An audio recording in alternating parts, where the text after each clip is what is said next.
Hello प्यारे विद्यार्थियों, आज हम चल रहे हैं अध्याय नंबर 5। शुरू करते हैं गति के नियम। ओके, गति के नियम में सबसे पहली बात, 5 अध्याय का जो पहला बिंदु है वो है भूमिका।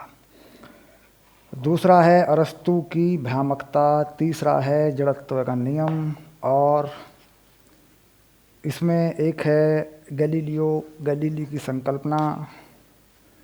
और इसके बाद है न्यूटन का गति का दूसरा नियम 5वें बिंदु पर। तो पहले 4 बिंदुओं को ले रहे हैं, यानी न्यूटन का पहला नियम, गति का पहला नियम ऐसे बोल सकते हैं, और न्यूटन का दूसरा नियम और गति का दूसरा नियम में थोड़ा सा भेद है। मैं आपको बताऊंगा इस बारे में कि जो न्यूटन का दूसरा नियम है और जो गति का दूसरा नियम है उसमें थोड़ा सा फ़र्क है, लेकिन पहले नियम में कोई फ़र्क नहीं। जो न्यूटन का पहला नियम है वही गति का पहला नियम है। ओके, अब शुरू करते हैं। जहाँ तक बात करें भूमिका की, ठीक, तो भूमिका यह है कि हम इस अध्याय में क्या पढ़ते हैं, तो बलों के बारे में पढ़ते हैं, बल किस प्रकार काम करते हैं और किस किस तरह के बल होते हैं। तो प्रकृति में देखा जाए तो एक तो होता है आपका लगाया हुआ बल, यानी जो बाह्य बल आप लगाते हैं वो होता है। एक होता है प्रकृति में, जैसे इस ग्रह की बात करें, पृथ्वी की बात करें हम,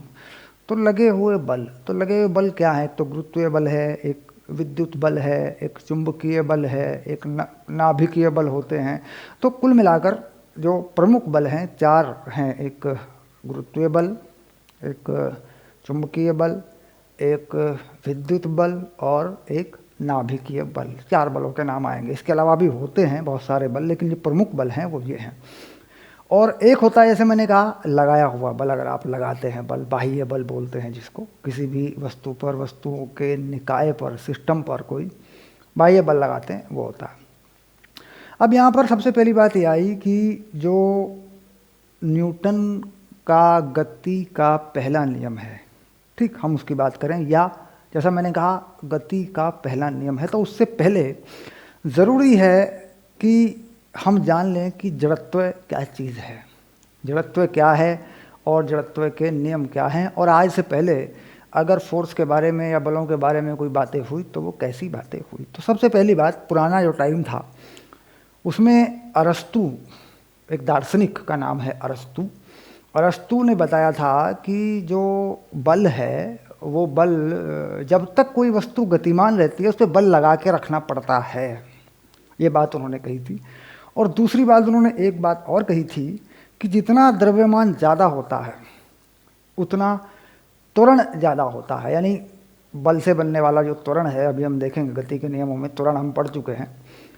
किसी भी गुरुत्वाकर्षण के अधीन गिरने वाली वस्तु में अगर उसका द्रव्यमान ज़्यादा है तो उसमें त्वरण भी ज़्यादा है। कुल मिला के वो तेज़ी से उसका वेग बदल रहा होगा, जबकि ये दोनों बातें बाद में गलत हुई हैं, ठीक। यानी किसी वस्तु को गतिमान बनाए रखने के लिए त्वरण की या बल की आवश्यकता नहीं होती। अगर किसी वस्तु में वेग नियत है, नियत वेग से चल रही है और कोई रुकावट नहीं है उसके रास्ते में, तो उस पर बल की आवश्यकता नहीं पड़ती, वो नियत वेग से चलती रहती है। ऐसा हम जानते हैं, हमने प्रयोगों के आधार पर यह बात सिद्ध कर ली है। तो अरस्तु की ये पहली बात गलत हुई। उसके बाद अरस्तु की जो दूसरी बात गलत हुई वो गलीली के जो प्रयोग थे उनसे गलत हुई। उन्होंने कहा था कि अगर कोई वस्तु भारी द्रव्यमान की है तो उसका त्वरण ज़्यादा होगा, वो ज़्यादा तेज़ी से चल रही होगी गुरुत्वाकर्षण बल में। तो ये भी नहीं हुआ, ये बात भी प्रयोगों के आधार पर गलत हुई, ठीक। तो ये बात हुई अरस्तु की, गलीली की, ठीक। अब बात करते हैं मुद्दे की, समझदारी की, जो हमें काम आएगी हमारे इस चैप्टर में। उसमें क्या है, हम बात करते हैं, शुरू करते हैं। सबसे पहला जो बिंदु है हमारा वो है जड़त्व। हम समझेंगे जड़त्व क्या है। जड़त्व को समझने के बाद हम पहले नियम पर बात करेंगे, ठीक है।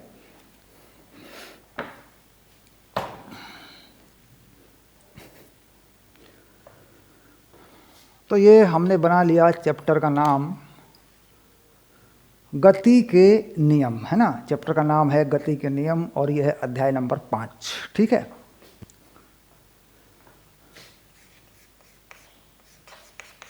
गति के नियम। ठीक, बात कर रहे हैं जड़त्व पर। जड़त्व, जड़त्व को हिंदी में बोल देते, अंग्रेजी में बोल देते हैं, हिंदी में तो मैं लिख रहा हूँ यार, इनर्शिया। ओके, ठीक।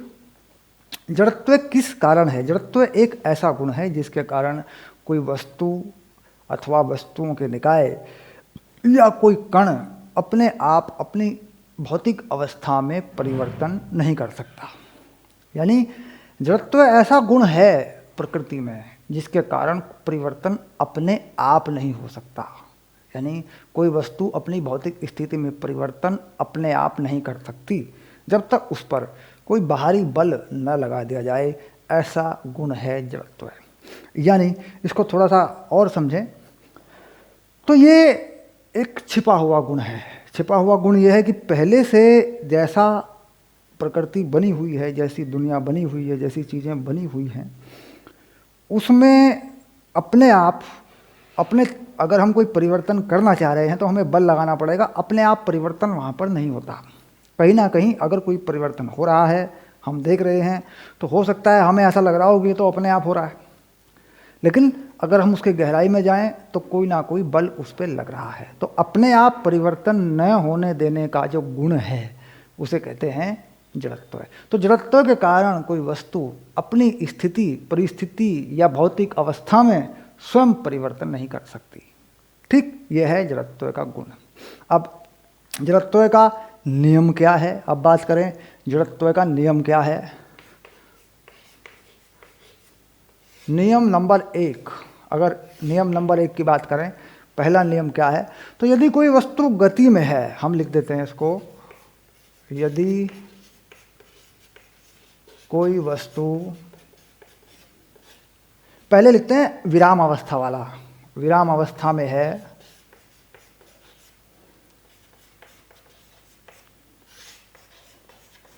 तो विराम अवस्था में ही रहेगी।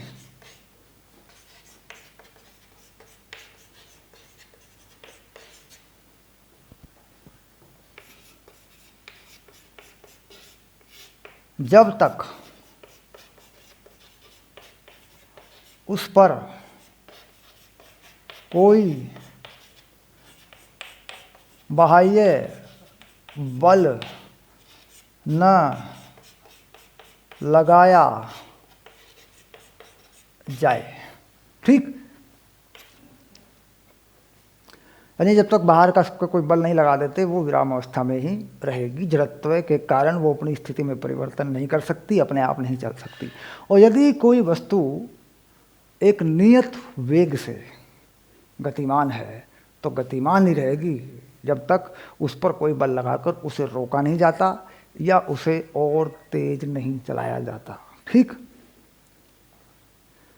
तो नियम नंबर 2 क्या लिख दें? जड़त्व का दूसरा नियम क्या लिख दें?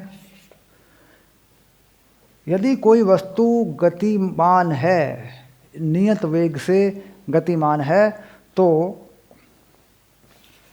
यदि कोई वस्तु नियत वेग से गतिमान है तो उसकी स्थिति में परिवर्तन नहीं होगा, या परिवर्तन करने के लिए, है ना,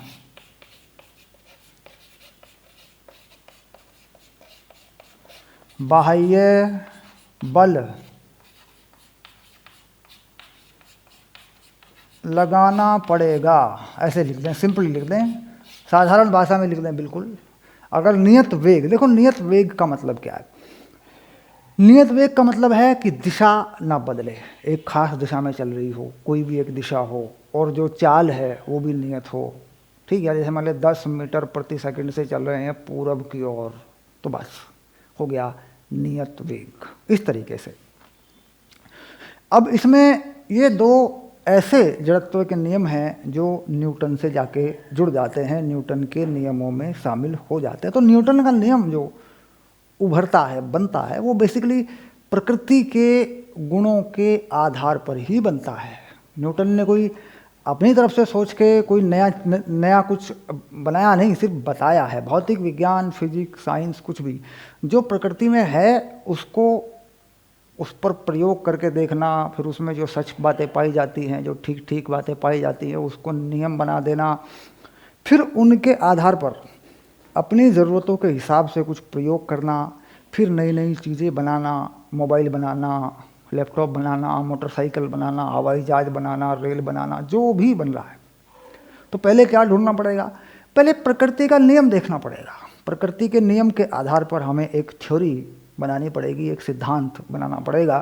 फिर उस सिद्धांत के आधार पर हमें प्रयोग करने पड़ेंगे। फिर प्रयोग करके हम देख लेंगे कि हम इसमें कितना कितना परिवर्तन कैसे कैसे कर सकते हैं। ठीक, तो ये दो बातें आई जो जड़त्व के नियम में शामिल हुई। अब हम बात करेंगे न्यूटन के गति के पहले नियम, या न्यूटन का प्रथम नियम हम ये कहेंगे अब। ठीक है, तो हम लिखते हैं न्यूटन का पहला या प्रथम नियम, या गति का प्रथम नियम, या न्यूटन का गति का प्रथम नियम, ऐसे लिख सकते हैं। ठीक, न्यूटन का गति का प्रथम नियम। ठीक, अब गति का पहला नियम सीधा जड़त्व पर आधारित है। जड़त्व का नियम बोलते हैं इसको। ठीक, इसको बोल देते हैं कि ये जड़त्व का नियम है। जैसे आपने अभी देखा जड़त्व का नियम है, दो बातें आई थी उसमें, वो दोनों बातें इस नियम में शामिल हो जाएंगी। ठीक, यानी यदि कोई वस्तु विराम अवस्था में है अथवा एक सरल रेखा में गतिमान है, ठीक, एक सरल रेखा में गतिमान है, नियत वेग से गतिमान है, ऐसा लिख सकते हैं, तो उसकी स्थिति में परिवर्तन करने के लिए, ठीक, हमें बाह्य बल लगाना होगा। उसकी स्थिति में परिवर्तन करने का मतलब, अगर वो विराम अवस्था में है तो हम उसे चलाना चाहते हैं, और अगर वो गतिमान है नियत वेग से किसी एक सरल रेखा में चल रही है तो हम उसे रोकना चाहते हैं या और तेज चलाना चाहते हैं। तो कुल मिला के जड़त्व विराम अवस्था के कारण जड़त्व है या गतिमान अवस्था के कारण जड़त्व है, दोनों नियमों को इसमें शामिल किया जाएगा। अब जो नियम है, जो नियम बताया गया है, जो का त्यों आपको अपनी तरफ से बना के नहीं लिखना होता। नियम समझ में आ गया है आपकी, मैंने बता दिया, लेकिन आपको अपनी तरफ से बना के नहीं लिखना होता इसको। नियम को याद करके जो का त्यों आपको लिखना पड़ता है। अब इसमें नियम क्या कह रहा है मैं आपको लिख के बता दूं, आपको याद करना है पाठ्य पुस्तक के अकॉर्डिंग। गवर्नमेंट बुक से ही नियम पढ़ के बताना है एग्जाम के अंदर। जो भी पूछे, जहाँ भी पूछे, आपको वही बात बतानी है जो न्यूटन ने कही, न्यूटन ने लिख के दिया, जो मतलब ओरिजिनल चीज़ है। अब बुक में जो बताया जा रहा है वो क्या है? प्रत्येक पिंड तब तक अपनी विराम अवस्था, प्रत्येक पिंड तब तक अपनी विरामावस्था अथवा सरल रेखा में एक समान गति की अवस्था, अथवा सरल रेखा में एक समान गति की अवस्था में रहता है,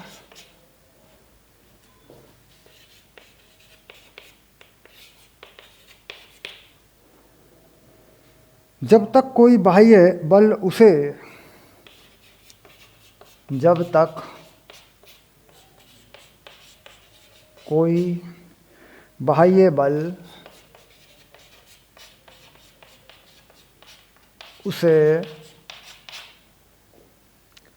अन्यथा व्यवहार करने के लिए विवश नहीं करता, अन्यथा व्यवहार करने के लिए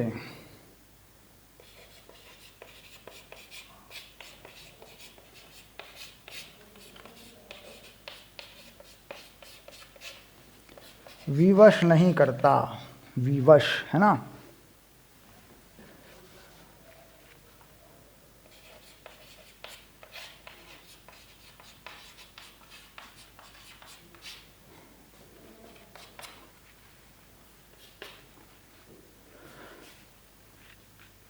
तो ये है सही मायने में गति का प्रथम नियम जो मैंने बोर्ड पे लिखा है, ठीक।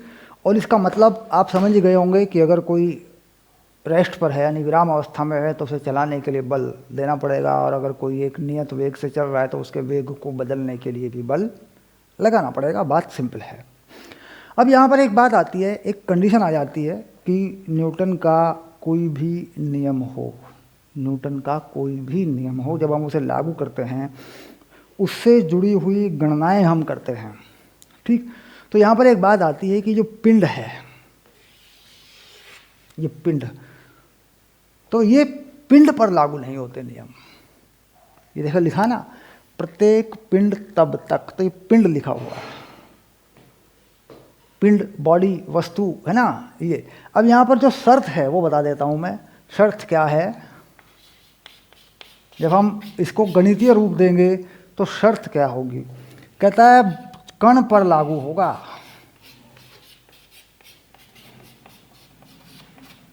लागू होंगे कौन, न्यूटन के नियम।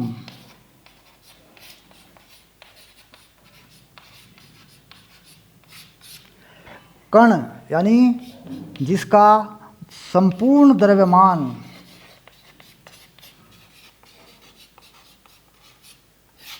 एक बिंदु पर माना जाएगा, बिंदु पर माना जाए, ऐसे लिख देते हैं।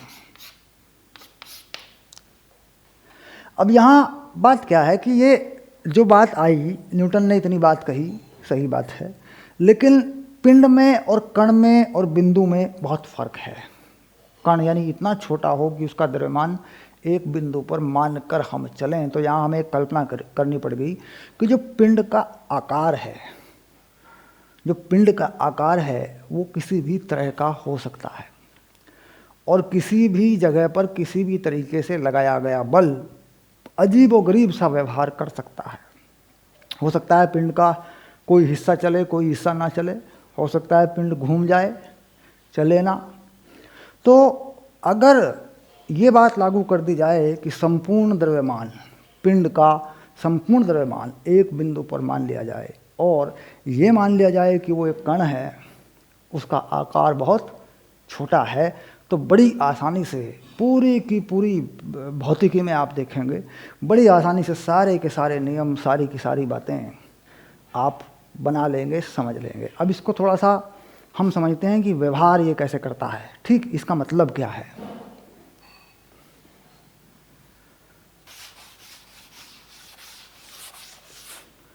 अब जैसे मान लीजिए हम कोई वस्तु लेते हैं, और एक वस्तु क्या, एक मान लीजिए एक ऐसा एक डब्बा ले लेते हैं, मान लीजिए इस तरह के आकार की कोई वस्तु बना लेते हैं, ऐसे यूँ बना लेते हैं। सपोज़ ये मान लिया कि भाई ऐसा बना लिया हमने, और ये रखी है कहीं सरफेस के ऊपर, तो ये सरफेस बना दिया, मान लो देखो मैंने ऐसे, ये रखी है मान लो टेबल के ऊपर, ऐसे ये टेबल बना दी मैंने थोड़ा दिखाने के लिए, ऐसा हो रहा है। अब ये जो वस्तु है इस पर कोई बल लगाया मैंने, तो बल कहाँ लगाया जा सकता है, बल देखो, बल तो तुम यहाँ भी लगा सकते हो, यहाँ कोई बल लगा लो, बल को कह रहे हैं एफ, बल है ना, लिख देते हैं बल, ओके। बल तुम यहाँ भी लगा सकते हो, कहीं भी तुम इस वस्तु में बल लगा सकते हो। मान लो तुम्हें इस दिशा में कोई बल लगाना है तो कहीं भी लगा सकते हो। अगर ये ना माना जाए कि इस वस्तु का संपूर्ण द्रव्यमान एक बिंदु पर है, वो बिंदु इसके अंदर है, बाहर है, जैसा भी है, वो बाद में आएगी, उसे कहेंगे द्रव्यमान केंद्र। द्रव्यमान केंद्र वह बिंदु है जिस पर किसी वस्तु अथवा कण, कणों के निकाय या वस्तुओं के निकाय का संपूर्ण द्रव्यमान रखा हुआ माना जाता है, उसे कहते हैं द्रव्यमान केंद्र, यानी एक बिंदु। अब मान लीजिए मैं ये सारे बल जो आगे की तरफ लगे हैं, या एक बल जो लगा है आगे की तरफ, इसको वस्तु को आगे की तरफ चलाने की कोशिश की जा रही है, मैं एक बिंदु पर मान लूँ, यहाँ संपूर्ण द्रव्यमान इस बिंदु पर मान लूँ इसका, और ये सारे बल मान लो कि यहाँ लगे हुए हैं, तो कुल मिलाकर फिर हमारे पास एक बिंदु रहेगा और बिंदु पर लगे हुए बल रहेंगे जो भी हैं। अब बात सही हो जाएगी। अब ये वस्तु कोई और व्यवहार नहीं करेगी, केवल बलों के अनुसार आगे की दिशा में चलेगी या चलने का प्रयास करेगी। तो अब समझ में आ गई बात कि न्यूटन के नियम पिंड वस्तु पर लागू तब होते हैं जब उनके द्रव्यमान एक बिंदु पर मान लिए जाते हैं और एक कण की तरह उनसे व्यवहार करवाया जाता है। सारा का सारा द्रव्यमान एक बिंदु पर मान लिया जाता है, तब वो लागू होते हैं। तो इसीलिए न्यूटन के नियम गति के नियम है ना। तो न्यूटन के नियम गति के नियम, न्यूटन के नियम गति के नियम कब बनेंगे? क्या फ़र्क है न्यूटन के नियम में और गति के नियम में? न्यूटन के नियम गति के नियम तब बनेंगे जब वस्तुओं के द्रव्यमान को एक बिंदु पर माना जाएगा और उनके आकार को इतना छोटा माना जाएगा जैसे एक कण का आकार, छोटे से छोटा कण का आकार, और संपूर्ण द्रव्यमान को एक बिंदु पर माना जाएगा। तो कोई अगर आपसे पूछे कि यार न्यूटन के नियम और गति के नियम चक्कर क्या है, ये बात क्या है, तो अब आप बता देंगे कि न्यूटन के नियम क्या हैं और गति के नियम क्या हैं। न्यूटन के नियमों को गति के नियम बनाया गया है क्योंकि न्यूटन ने कहा किसी वस्तु पर, किसी पिंड पर, लेकिन उससे जब गणनाएं करते हैं तो गणनाएं गड़बड़ हो जाती हैं। तो फिर क्या किया गया, फिर गति के नियम बनाए गए, फिर उसको एक कण की तरह माना वस्तु को, उसका द्रव्यमान एक बिंदु पे रखा, तब वो गति के नियम हो गए। तो न्यूटन के नियम ही गति के नियम हैं, लेकिन शर्त है उसमें कि वो एक बिंदु पर रखे हुए द्रव्यमान पर लागू होंगे। ठीक, तो ये बात थी न्यूटन का गति का प्रथम नियम, यानी जो पहला नियम है गति का पहला नियम, न्यूटन का पहला नियम, इसके बारे में। और इसमें जो महत्व रहा, सबसे ज़्यादा जरूरी बात रही, वो रही जड़त्व की। जड़त्व यानी इनर्शिया, गति के कारण है जड़त्व या स्थिर अवस्था के कारण है जड़त्व, विराम अवस्था के कारण है जड़त्व, ये दो बातें हुई। विराम अवस्था के कारण जड़त्व क्या हुआ, बल लगाया तो वस्तु चलेगी, और गति के कारण चल रही है, बल लगाया तो रुकेगी, अपने आप रुकेगी नहीं। ठीक, ये दो बातें हुई हैं। अब देखेंगे दूसरे वीडियो में गति का और न्यूटन का दूसरा नियम। ठीक।